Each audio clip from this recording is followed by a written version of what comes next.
Olá, sejam todos muito bem-vindos. No dia 3 de junho de 2020, o austríaco Klaus Schwab, fundador e presidente do Fórum Econômico Mundial de Davos, através de um vídeo anunciou o tema anual para 2021, o The Great Reset. The COVID-19 crisis has shown us that our old systems are not fit anymore for the 21st century. It has laid bare the fundamental lack of social cohesion, fairness, inclusion and equality. In short, we need a great reset.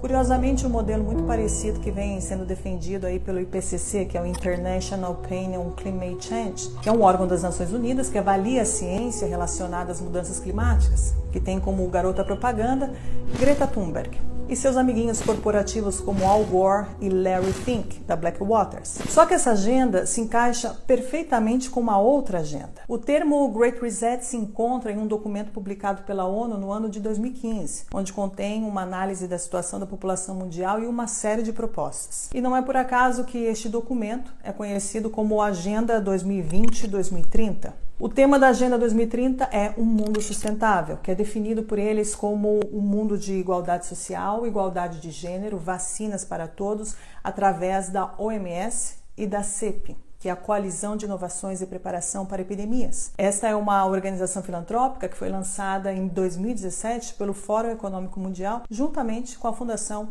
Bill e Melinda Gates. Eles apelam para o crescimento econômico sustentável, agricultura sustentável, energia sustentável, cidades sustentáveis, industrializações sustentáveis. Fica claro que é uma reorganização da riqueza mundial, criando o capitalismo sustentável. Essa mudança precisa ser apoiada por um processo de digitalização global. As novas infraestruturas do 5G farão exatamente isso, facilitando a gestão do enorme tráfego de dados que se tornará aí o petróleo do século XXI. O sistema financeiro será transferido para o Ether e será administrado por um sistema híbrido composto por bancos centrais e empresas privadas capazes de cunhar suas próprias criptomoedas, como o projeto Libra anunciado por Mark Zuckerberg. As pessoas que estão lidando com o reset mundial são as mesmas que criaram o problema. O problema deste sistema perverso é que os cidadãos não servem mais para nada. O objetivo das grandes corporações financeiras é estrangular a economia atual e, em seguida, apropriá-la aí com preços ridiculamente baixos. O verdadeiro poder que governa todo o planeta Terra, mantendo as pessoas dominadas e os governos sob controle, é o poder financeiro, na base das leis ou muitas vezes na ausência delas. Um dos projetos favoritos de Schwab é a Quarta Revolução Industrial para apoiar o bem público, especialmente abordando os desafios sociais e de saúde, incluindo aí a biotecnologia de edição de genes, a telecomunicação do 5G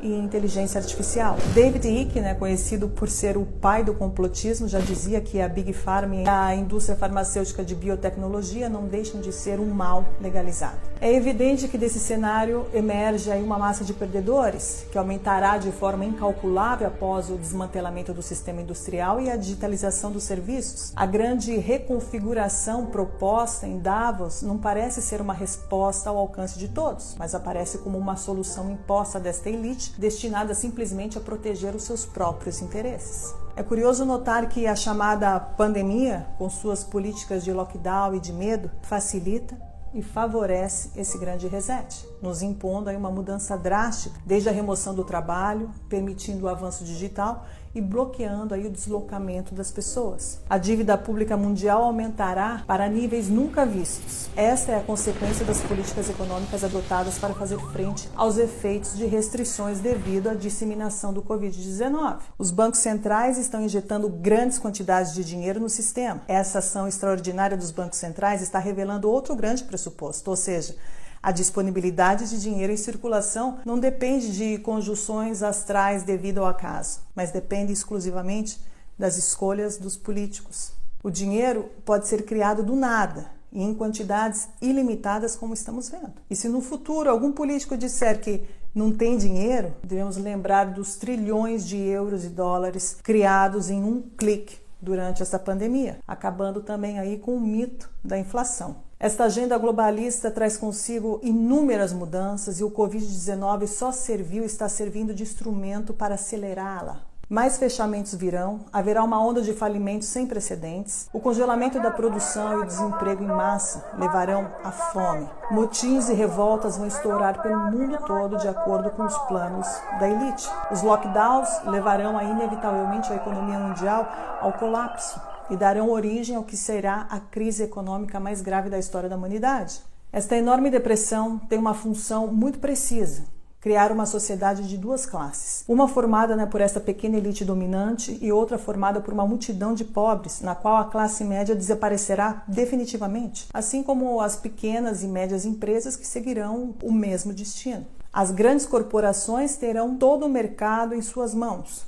É exatamente esse o objetivo designado pelo Clube de Roma, um dos grupos globalistas mais influentes, fundado e financiado por David Rockefeller em 1972. Com a falta de empregos, as massas não terão alternativas, a não ser aceitar as esmolas do governo para sobreviver. John Perkins, ex-economista, explicou em um de seus livros, Confissões de um Assassino Econômico, o real objetivo do FMI: afundar os países em dívidas que nunca poderão ser saldadas para permitir que grandes grupos privados tenham controle total das economias nacionais. As grandes multinacionais terão domínio absoluto. O globalismo, em outras palavras, quer o fim da propriedade privada. O globalismo avança e com ele o ataque final da nova ordem mundial, onde começa a nos mostrar a sua verdadeira face. Embaixo da máscara deste falso humanitarismo se esconde uma crueldade desumana na forma mais pura do totalitarismo mais perigoso da história, como explica perfeitamente o ex-núncio apostólico Dom Vigano em sua última carta. Esta batalha não é apenas contra as instituições políticas subservientes deste plano.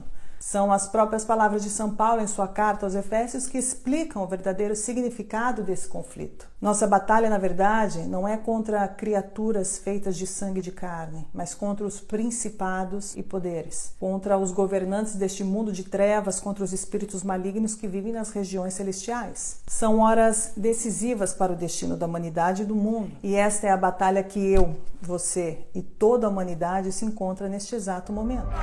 È diventato chiaro in questo momento che ognuno di noi è rappresentante di se stesso, perché lo Stato non rappresenta più un'istituzione.